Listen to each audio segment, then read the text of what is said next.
Δεν ξέρω για εσάς, αλλά εμένα μου αρέσουν πάρα πολύ οι σούπες. Γι' αυτό και σήμερα θα κάνουμε σούπα βελουτέ λαχανικών με κύριο πρωταγωνιστή τον μπρόκολο. Πάμε να ξεκινήσουμε. Θα πάρουμε 2 καροτάκια, θα κόψουμε πολύ μικρά, ροδελίτσες. Εμείς θα τα βάλουμε στο φούρνο, όλα μαζί σε ένα ταψί.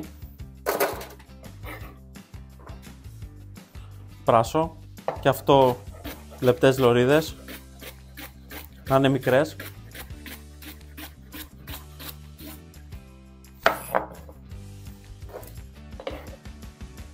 Το μπροκολάκι μας, όλο το μπρόκολο, δεν πετάμε τίποτα. Καθαρίσουμε λίγο και θα πάρουμε και τον κορμό, γιατί έχει όλα τα θρεπτικά συστατικά. Και φυσικά δεν ξεχνάμε την πατάτα, δεν γίνεται να λείπει από μια σούπα. Είναι πλούσιο σε υδατάνθρακα και πρωτεΐνη. Και αυτά μικρά κομμάτια.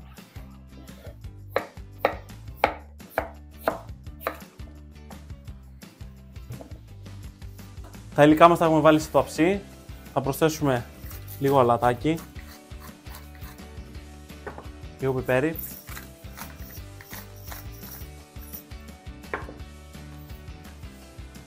ελαιόλαδο. Το βάζουμε στο φούρνο για 20 με 25 λεπτά στους 170 βαθμούς. Τα 25 λεπτά πέρασαν, τα έχουμε βγάλει από το φούρνο και τώρα πάμε να συνεχίσουμε τη συνταγή. Σε ένα κατσαρολάκι θα βάλουμε λίγο ζωμό. Άμα θέλετε μπορείτε να βάλετε και νεράκι, προαιρετικός ο ζωμός. Και θα βάλουμε τα λαχανικά μέσα για να τα μπιμάρουμε. Καθαρίζουμε και λίγο που μας φωνάζουν μετά. Και με ένα ραβδομπλέντερ θα χτυπήσουμε τα λαχανικά.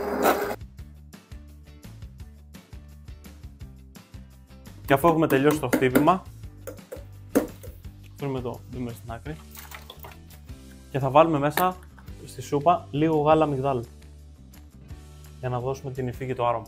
Και θα πάρουμε μια κουτάλα να ανακατέψουμε το γάλα με όλο το μείγμα. Δεν θέλει πολλή ώρα, ίσα ίσα να ομογενοποιηθούν όλα. Κοιτάξτε εδώ.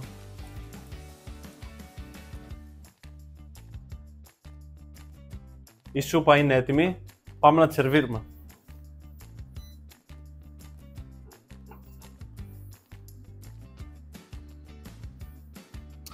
Φαίνεται πεντανόστιμη.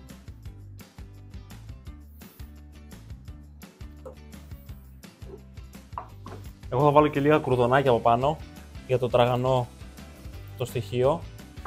Και άμα θέλετε μπορείτε να προσθέσετε κάποιο λάδι, λάδι τσίλι, λάδι δυόσμου, σταγόνες.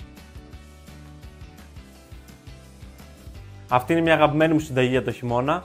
Σας προτείνω να τη δοκιμάσετε. Γεια σας!